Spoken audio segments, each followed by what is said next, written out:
Welcome to Tapped In. My name is David Figueroa-Martinez of DFM Coaching, and today we're going to be discussing the Reverse De La Diva as a position. I kind of stumbled into the Reverse De La Diva as a response to people knee cutting. We had a couple of people at the gym who just had vicious knee cuts. It's just very technical, a lot of pressure, a lot of just an ability to make that connection and to just make your life hell. And if you go with someone who knows how to knee cut really well, it's not just about the pass. They'll knee cut in such a way that they apply so much pressure to you. Hold the position for a little bit, just a breath or two longer than they need to punish you, and then they pass. Or you just sort of let them pass and ask them to pass. You want them to pass because it's such a horrible position to be in. And I understand not everyone passes that way, but I had these training partners that tortured you while passing knee cut. I don't feel that as much these days, so I don't know if it's a lost art or not. But my response to that was I started moving my leg underneath the shin and then circling under the thigh and hooking my toes to the outside of the hip. So if you can picture the knee cut, there's a leg that you're traveling over. As they sat down and before they positioned themselves heavy, so there's a moment when they're standing, they've flattened out one of your knees or legs, and they're about to drop their shin and knee over the top of your thigh. Before they get to that point, I would immediately wrap my leg around theirs. And the wrap by itself does absolutely nothing. Nothing. What makes it work is that you're wrapping your leg around theirs, and then your shin is coming under their thigh, and your toes are active at the hip. If your toes are not active, it's not really effective. They can cut through it, they can step through it, they can step around it. It doesn't work as well as you would think. But if your toes are active, it becomes a big problem. It becomes a really hard thing to traverse through and to get around if you're actively participating in the defense of it. Consider Reverse De La Diva, and I know it's called a guard, and it is, but it's one of those guards that's really about survival, maybe more so than some of the others. There are not, I can't picture a single submission off of it. I can't picture a single, there's nothing offensive in that sense where it's deadly, but it's great for preventing the knee cut pass. It's great for preventing any forward progression.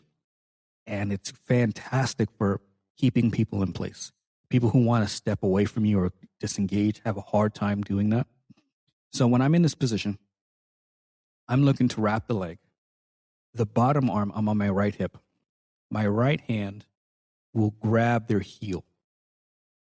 And what I tend to do, especially if they're really persistent on knee cutting, pull the heel inward and press the heel of my own hand against their foot. So their knee is never pointed at my right armpit. As I turn it, that knee starts to really point to my left armpit, if you will. Not towards them trying to knee cut. So it kind of opens up the knee, opens up the leg and the hip. My left foot will generally be in the hip. Now, don't do what I did. I was doing this maybe late blue, something through purple, and I didn't realize that I was making a big mistake in where my left foot was being placed. I tend to now put the ball of my foot into the hip. The heel never touches my opponent. And that allows me to reinforce the leg that's grapevined, and it allows me to push people away and keep the weight off of me. If you make the mistake that I had been making, because I had nothing to reinforce that issue, when I got promoted to brown belt, it may have been purple belt actually, or I was getting close to brown belt, one of those two. I had a training partner that then started estima locking me. And it was all because my foot was pressed against their midsection with the heel towards the outside hip and the toes towards their belly button. So they would rear naked choke my entire ankle, use their hips and their body to hold my foot in place and then start to posture up. And there was an estima lock there. I had no idea. Didn't even really know what a estima lock was at the time. But they understood the game better than I did, and they understood a major problem that I was having. So now I keep the foot to the outside. So again, we're controlling their advancement, their disengagement, and the left foot is controlling how much weight comes forward. That alone becomes a headache for people. It forces people to have to really think about what they want to do next. And some people are great at it. I have a training partner at Five Peaks during open mats. He and I find ourselves in that position quite a bit, and he's learned to really defend it really well. So it takes a while for us to move away from it into something else. So it's a safety net. It's a timing-based sweeping system for me.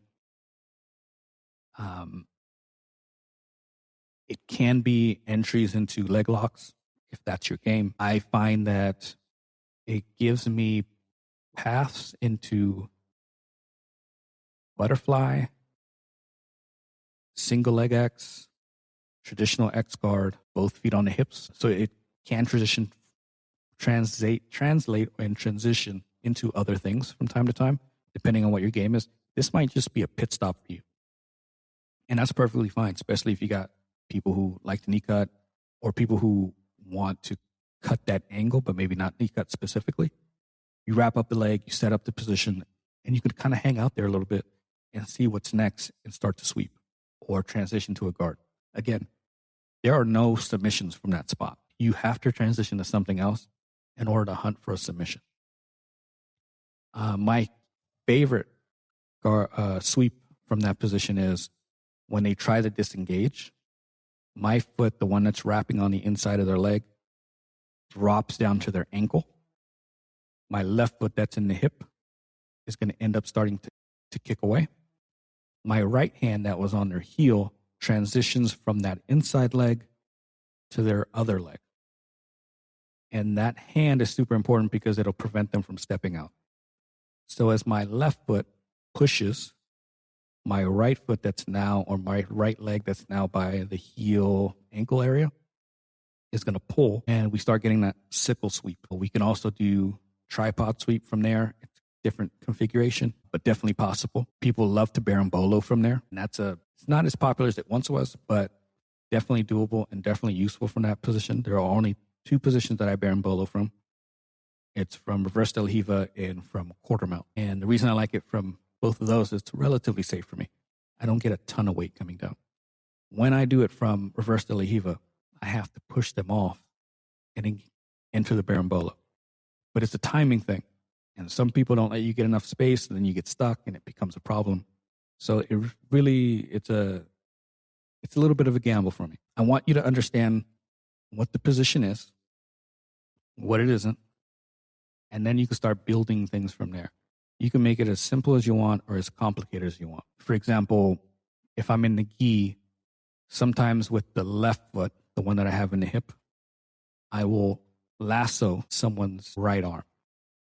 So I'll get grips with my left hand and lasso with my other, and it allows me to really pull them in and turn them onto my left and kind of sweep that way. There are ways to transition to your preferred guard. You can transition in and out of this between traditional De La Diva and Reverse De La Diva. So sometimes I'll find myself in traditional De La Diva and just for a split second, just to kind of hold them off, and then transition to reverse because I have more mileage there and I have more of an expertise there. I'm more comfortable there. Sometimes I start this position from half guard. They'll start to get frustrated from having to sit in a half guard and not being able to advance. So sometimes they'll try to step away from it, and I go right into Reverse De La Diva. Don't think of it as a super attacking position. It is more of a self-defense. I erase that. It's more of a protective element to me, and I didn't mean self-defense specifically, but more in the sense of I have a attacking, imposing figure on top, whether they're larger or not. They're trying to advance, and I can create walls and systems that don't allow them to advance. Play with it. There are plenty of videos out there on the subject. I'll try to include one in the show notes. I find it incredibly useful. Even if it's just a pit stop for you, it's a great place to stop, catch your breath, see what's going on, understand the things that we can do. But it can also become a really great detailed system. If you have any questions on this or anything else, please hit me up. DFM.2099 on Instagram and Threads. Until next time, thank you so much.